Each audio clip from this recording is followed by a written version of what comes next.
The blizzard swept across White Pine, Montana like a curtain of silence. Everything was buried. Cars, rooftops, even the mailboxes. The wind screamed down empty streets, whipping through the skeletal trees and shuttered shops. Everyone stayed indoors. Everyone. Except one.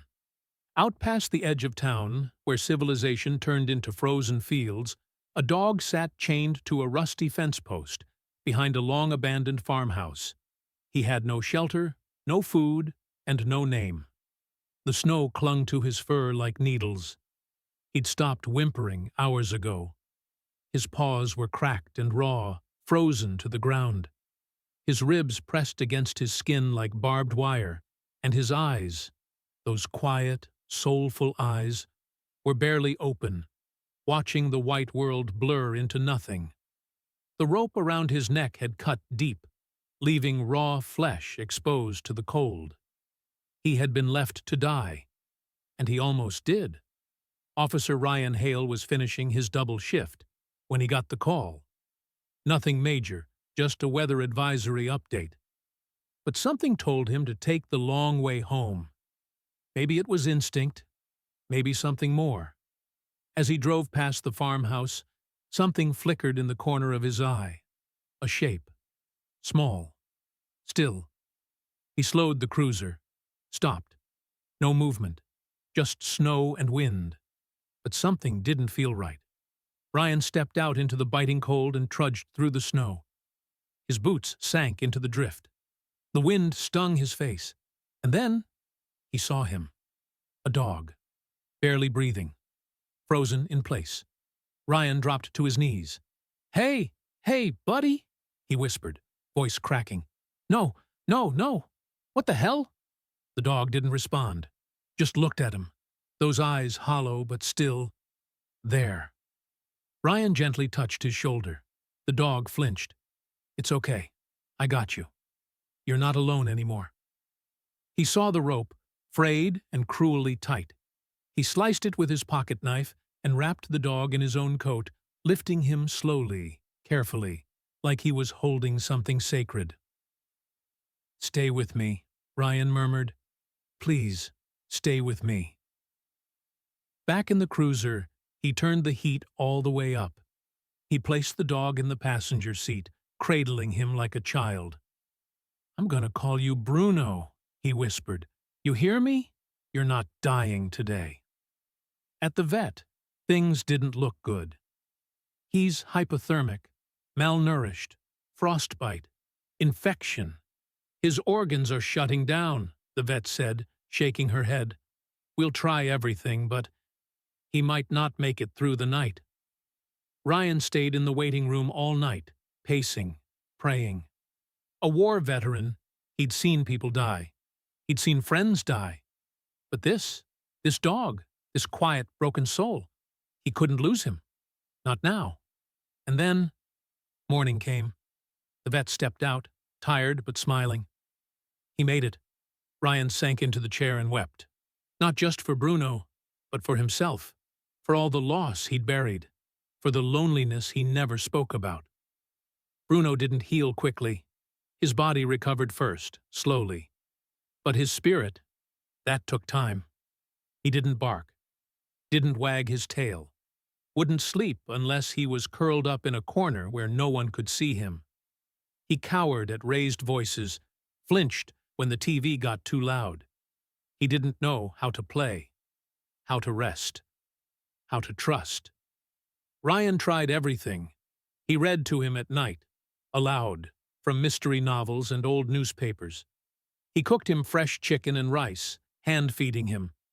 He built a bed for him right next to his own, though Bruno never used it. The breakthrough came one night, weeks later. Ryan had fallen asleep watching a movie. Around 2 a.m., he woke with a stiff neck and realized there was a weight across his lap. Bruno, curled up, snoring, his head resting on Ryan's thigh. Ryan didn't move, didn't dare breathe. That was the first real moment of peace Bruno had known. And it broke something open in Ryan, too. From then on, Bruno followed him everywhere. Spring came. The snow melted. Bruno learned to walk without limping. He started barking at squirrels, chasing butterflies. He'd sit by Ryan's cruiser as he got ready for work, tail wagging, waiting to ride shotgun. And the town, they noticed. "That's the dog from the rescue, right?" people asked. "Yeah," Ryan said. "That's Bruno." They started calling him the sheriff's deputy. The kids would wave when they saw him. Local shops gave him bones and treats. An ice cream place even made a flavor for him: peanut butter Bruno. He was becoming something this town hadn't had in a long time: hope. But Bruno wasn't done yet.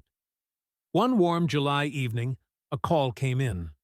A 7-year-old boy had gone missing near the lake. A family picnic. One moment he was there, the next he was gone. Panic spread like fire. Ryan responded immediately, Bruno beside him. They searched for hours.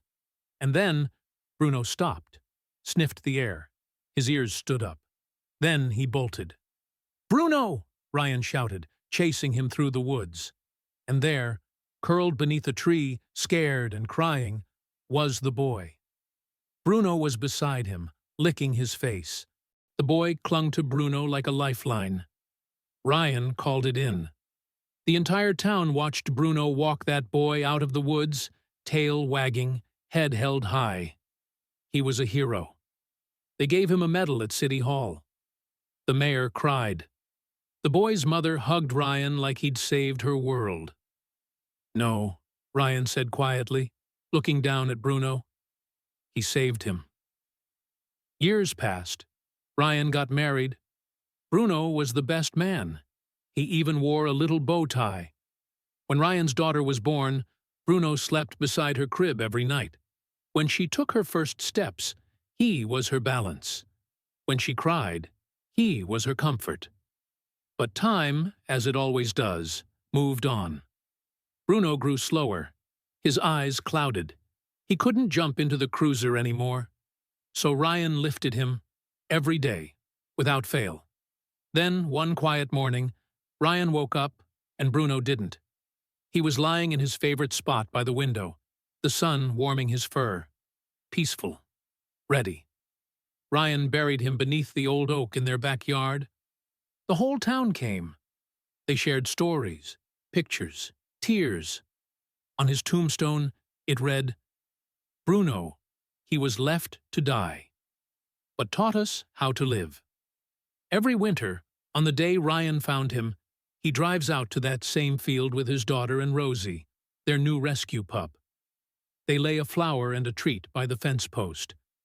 Ryan kneels, touches the cold earth and whispers, "I didn't save you, buddy. You saved me." The snow falls quietly around them, but this time it's not lonely. It's memory. It's love. It's Bruno.